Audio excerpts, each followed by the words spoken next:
Buenos días. Nosotros somos del grupo 603, la Facultad de Contabilidad y Administración, la licenciatura es Administración de Empresas. Nombre de la profesora Rivero Solana Gabriela del Carmen.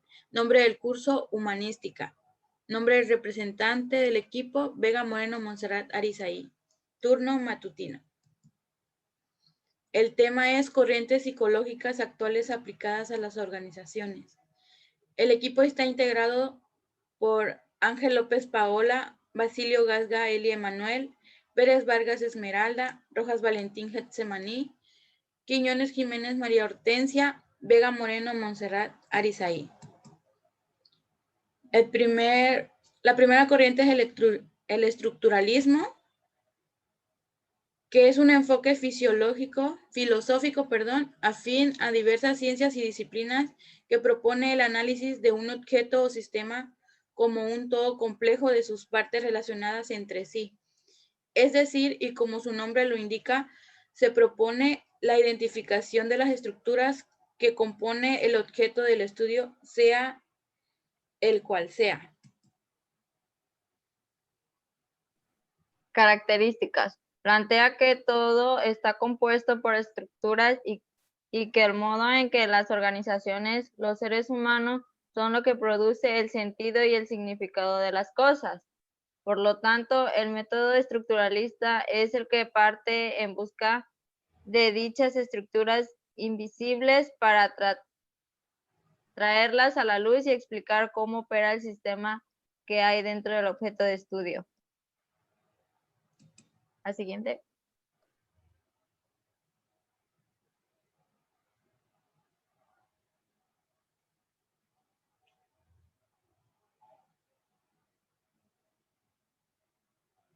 ¿Se ve? Sí. Emma, te toca. No ha encendido su audio, ¿no? Sí, ya vi. Otras características son, puede llamarse estructuralista, a prácticamente todo análisis que persigue la estructura subyacente de un fenómeno humano. El estructuralismo fue una herramienta sumamente sutil durante el siglo XX en el desarrollo de las ciencias sociales. Engendró escuelas de pensamiento específicas dentro de la lingüística, psicológica, literatura, antropología, sociología, entre otras disciplinas. Siguiente. La segunda corriente sería el funcionalismo. Su concepto consiste en una visión filosófica, empirista y moderna de la sociedad. Toma en préstamo, al menos en principio, la idea del organismo biológico para pensar el colectivo humano como una entidad con necesidades vinculadas a los fenómenos sociales de alguna manera. En términos simples, esta teoría estudia a las sociedades sin considerar su pasado y su historia, sino tal cual las encuentra. El funcionalismo puede, sin embargo, aplicarse de distinta manera a distintos campos del saber. Por ejemplo, existe movimiento arquitectónico, una teoría psicológica y otros enfoques distintos que responden al mismo nombre. Unas características serían, surge en 1930 en Inglaterra como un fruto del trabajo previo de Durkheim, Radcliffe Brown y otros psicólogos y antropólogos de importación. Considerar a la cultura como un todo orgánico, integrado, coherente y funcional.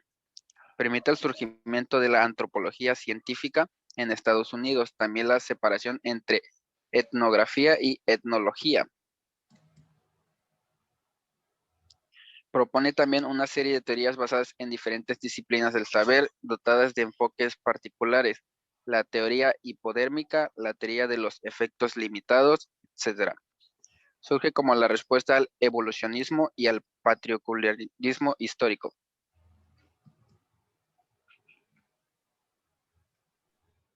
El psicoanálisis es otra de las fuentes.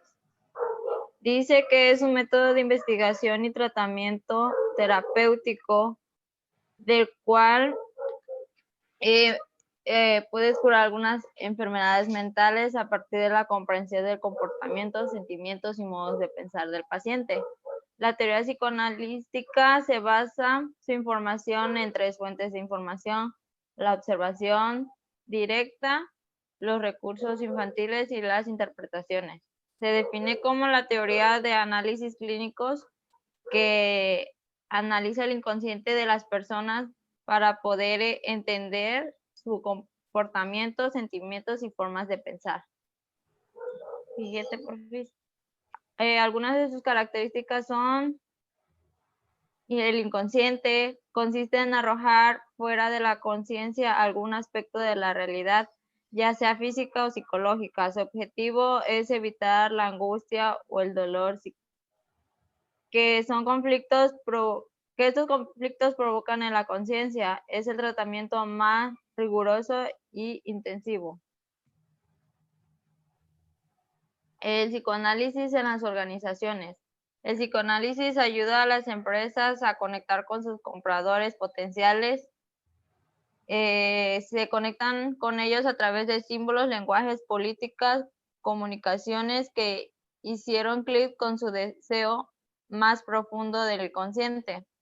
También, gracias al psicoanálisis, se aprende a crear esa necesidad de consumo asociada a impulsos y razones para adquirir cosas que, si bien no necesitamos, en el fondo deseamos.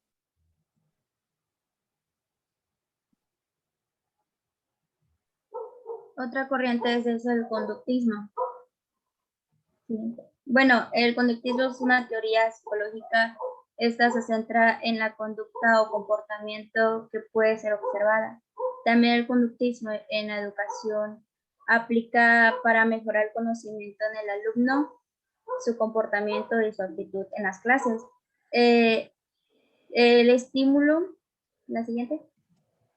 Bueno, una de las características es el condicionamiento clásico y condicionamiento operante, pero vamos a hablar primero del clásico. Esta básicamente el estímulo es básicamente toda aquella que genera una respuesta en el individuo. Después viene la respuesta, que esta ciertamente puede medir mediante estrategias. Ya viene después la parte que está sujeta al momento. Un ejemplo fue de Watson, que puso a un niño llamado Alberto y la rata blanca, que este experimento consistía acerca de la rata, que el niño al principio pues le tenía miedo por el ruido, pero conforme al tiempo, Watson le fue acercando la ratita al niño que pues no hiciera tanto ruido, para que esto se le llamó estímulo neutro. El contradicionamiento es básicamente la eliminación de fobias. Siguiente. Muy bien. Otra característica de él es el condicionamiento operante. Estas son respuestas que son recompensadas y tienen la probabilidad de repetir la misma acción, que es llamado el refuerzo positivo o recompensa. También menciona el refuerzo negativo, que estas son respuestas que se reflejan actitudes de escape al dolor y tienen una alta probabilidad de repetirse. Y otras que son llamadas excisión, estas son respuestas que no son reforzadas, son pocas probables. Y por último viene el castigo, que son respuestas que son castigos de consecuencias no deseables y es una conducta errónea. Hoy en día, retirarle o ponerle atención a un niño es uno de los castigos para evitar conductas indeseables. Por ejemplo, el experimento de Skinner. Él puso la rata en una caja, la cual lo encerró en una caja. Teniendo hambre, esta ratita, teniendo hambre, comenzó a buscar comida y en su búsqueda presionó un pedal que recibía comida. Esto se le llama un refuerzo positivo. Cuando la rata ya estaba condicionalmente, Skinner cambió el reforzamiento y después de un tiempo a la extinción de la conducta. Siguiente.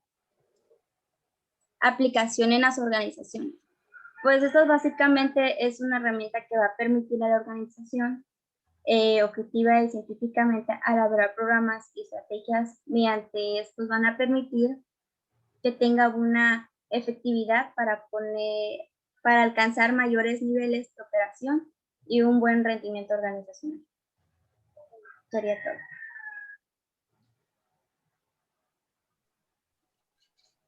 Buenos días. Su servidora le va a platicar del cognoscitivismo. Su concepto es siguiente. El cognoscitivismo es una corriente o una teoría del conocimiento que se fundamenta en el uso de la razón y lógica para garantizar el aprendizaje de un sujeto mediante la realización y la interacción entre la percepción propia y de los objetos, incluso en las experiencias obtenidas.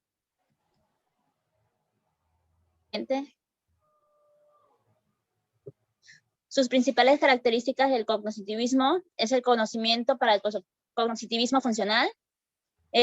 Por medio de él se pueden desarrollar planes y fijar metas, disminuyendo las consecuencias negativas. Se enfoca en los procesos mentales del aprendizaje y con esto se guardan en la memoria. Siguiente. La aplicación del cognoscitivismo en la organización.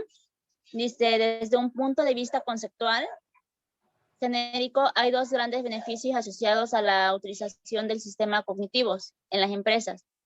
Uno de ellos es la racionalización y la automatización de procesos. El dos es el enriquecimiento en procesos, productos y servicios. Desde un punto de vista de los casos de uso, los sistemas cognitivos tienden a aplicación a cualquier industria o área funcional. Por ejemplo, les ayuda a análisis e investigación de fraudes, recomendaciones, automatizaciones de procesos de venta, sistemas de investigación y recomendación de gestión de calidad,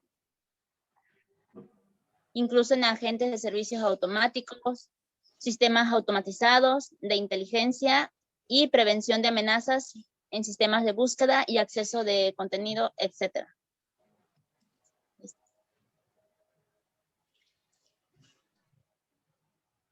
Bueno, yo les voy a hablar sobre la corriente del humanismo. Mi nombre es Vega Moreno Monserrat Arizaí.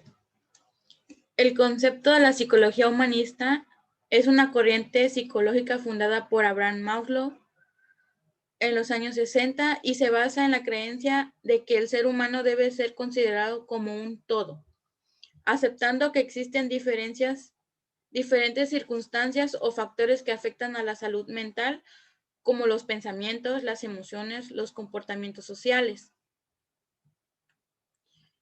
Algunas de las características, las principales son el antropocentrismo. Consistía en la idea del ser humano como el centro de todas las cosas, en opción al pensamiento teológico de la Edad Media, en la que Dios era el centro de la vida. La siguiente es la figura del Dios creador. Seguía siendo relevante dado que cumplía un rol fundamental en la concepción del universo. El uso de la razón sobre la fe. Se consideraba la inteligencia humana como valor supremo para justificar la existencia.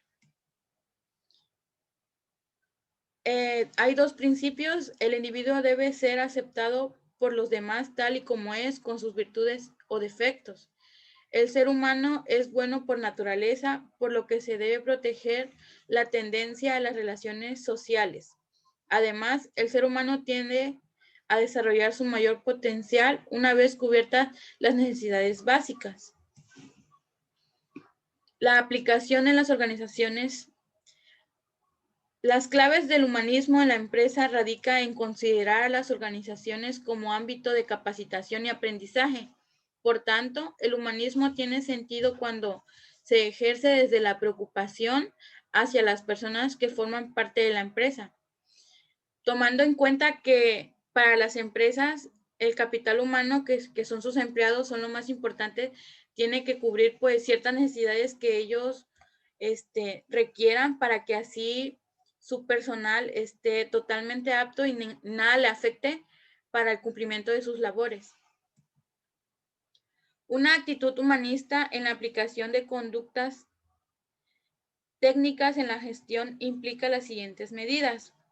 Retribuir justamente, sabiendo que el salario debe contribuir a la vialidad en la empresa. Debe ser consciente internamente y competitivo externamente con la finalidad de seleccionar y retener a los mejores.